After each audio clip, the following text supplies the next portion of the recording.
And from New York all the way to California, from Michigan to the panhandle of Texas, you're here listening to the Healthcare Business Network, where business and healthcare is our business.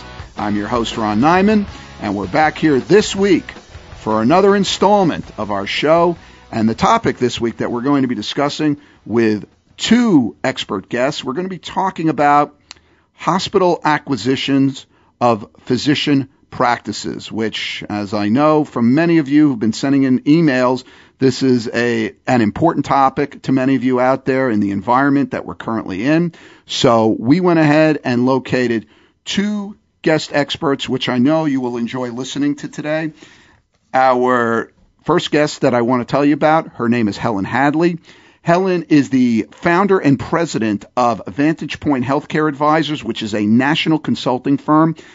They have offices in Connecticut and New York. Helen directs multiple consultants and handles multiple projects in a variety of healthcare organizations. She's had over 30 years of experience in the area of healthcare. Her areas of experience include business management, practice management, receivables management, compliance and consulting in private practice, hospitals, and integrated delivery systems. And an area that has been very important that Helen has quite a bit of involvement in is the whole area of hospital acquisition of physician practices. And Helen is a member, has a number of professional affiliations. I'll just mention a few here. One is the MGMA, you all know, the Medical Group Management Association, as well as the Healthcare Finance Management Association. And she's also an affiliate with the American Health Lawyers Association, the AHLA. So Helen has had tremendous amount of in-depth experience in the area and the world of healthcare. Our second guest up here, along with Helen, is John Koliani, who is a partner in the member of Costin, Rufkus and Company. He is the head of their healthcare division. John has over 17 years of experience as a certified public accountant in Connecticut. His firm is located up in Farmington, Connecticut. And John's been awarded the Accredited in Business Valuation designation by the American Institute of Certified Public Accountants. One of John's areas of expertise, and makes a tremendous amount of sense, especially in this subject we're going to be talking about today, is business valuation. And John also belongs to a number of professional memberships, the American Institute of Certified Public Accountants, as well as the Connecticut Society of Certified Public Accountants and the Connecticut Medical Group Management Association. John, like Helen, both of them have both written and lectured on multiple issues in the healthcare industry. So I want to take the opportunity, it is a great honor, to welcome both Helen and John to the show. Welcome aboard to the Healthcare Business Network. Thank you. Thank you, Ron, for having us on your program today to talk about this very hot topic. Absolutely. Thank you, Ron. Absolutely. It's great to have the both of you aboard. So let's start out with the first subject here. Right now, just kind of as a preface to this whole discussion, where are we at right now in the current relationship between hospitals and physician practices? Ron, most hospitals' physician integration models are well underway.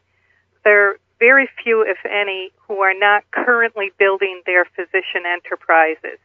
John and I are presently working with many hospitals who've been very active for the last couple of years. Physicians are being approached regularly by several hospitals within each of their market areas. And, Ron, the physicians, on the other hand, are in conversations with hospitals, or they're waiting on the sidelines, which could prove to be a costly decision. For example, reimbursements, depending on the specialty, are shrinking. The cost of VMR, all of which could be absorbed by a relationship with a hospital or multi-specialty group, are the benefits of joining an organization like this, and we'll see what happens. Right. So if you look back to this whole, what's really driving this whole push right now for acquisitions of physician practices by hospitals, what do you think are some of the primary motivators that has really pushed us into this new era now that we're seeing? There are a lot of drivers today, Ron. Hospitals have always had to stay ahead of the competition by maintaining market share.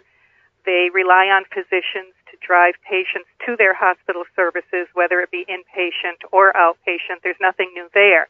However, with this development of the medical home model or the accountable care organizations, hospitals will need physicians to make that model work. Integrating physicians now and setting up the network of physicians today will serve as the foundation for the ACO of tomorrow. John, did you have anything to add on that as well? Yeah, well, let me just step back here for a minute. An ACO stems from the Patient Protection and Affordable Care Act and creates a Medicare shared savings program that begins in January 2012. Basically, the ACO will provide care to a minimum of 5,000 Medicare beneficiaries for at least 3 years. And if the ACO can meet certain quality targets and at the same time reduce the cost of delivering these services, they will receive incentives from Medicare and hopefully pass those savings on to the physicians. And just as an aside, John and Helen, just to mention, this is from what I've read, and again, this has been my reading, that this is also going to have this whole ACO movement. It's going to have an impact on how bills get sent out to Medicare, correct? Because now there are discussion about not billing anymore on a fee-for-service basis, but more on an integrated bill. Is that correct? Absolutely. You remember the days of capitation? Correct. Yes. Well, it's sort of a throwback. It's somewhat different, but it's somewhat similar also. So yes, the entire billing and revenue cycle will be quite different. The focus is going to be on quality of care as opposed to incidence of care. Right, and it's a coordinated type of bill. You're billing for amongst several physicians in the ACO, correct? And you get compensated for those physicians. That's right. So this is going to be something that hospitals are really going to have to think about, too, in terms of, how do they bill for these ACO organizations, which is probably going to be a very different model. Both hospitals and physicians, because it doesn't necessarily require that a hospital run an ACO. An ACO can be run by an IPA, a PHO, or by a group of physicians. Right. And the physicians Ron, the physicians need to keep in mind as well, how do I know the hospital received those reimbursements, and how are we going to get compensated? Right. And how do you divvy up that compensation Exactly. also? Exactly. Very big issues. Getting back on track here with the primary issue, though, do you folks know what current percentage of physicians are part of hospital systems, meaning they're employed in multi-specialty groups or the like?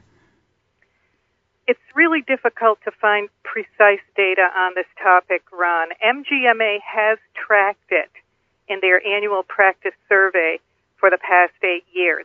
Their survey reveals that in 2002, a little over 20% of practices were hospital-owned, compared to 2009, where the survey indicated that a little more than 50% of practices are hospital-owned. Wow. Some predict that within 5 years, 85 to 90% of all physicians will be integrated into some type of system.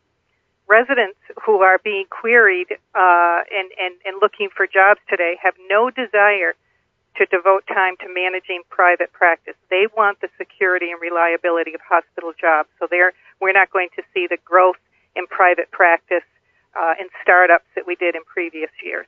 And I guess when you throw in all the issues about new technology and management, like you said, Helen, management of the office, that's forcing doctors into a situation where they just don't want to be bothered anymore, and they much rather be part of a hospital system. Is that correct? Exactly. Yeah. Fewer headaches. Yeah, absolutely. Well, anyway, this is what we're going to do. We're going to take a quick break from our good friends over at MediStar. And when we get back, we're going to continue our discussion with Helen and John regarding hospital acquisition of physician practices.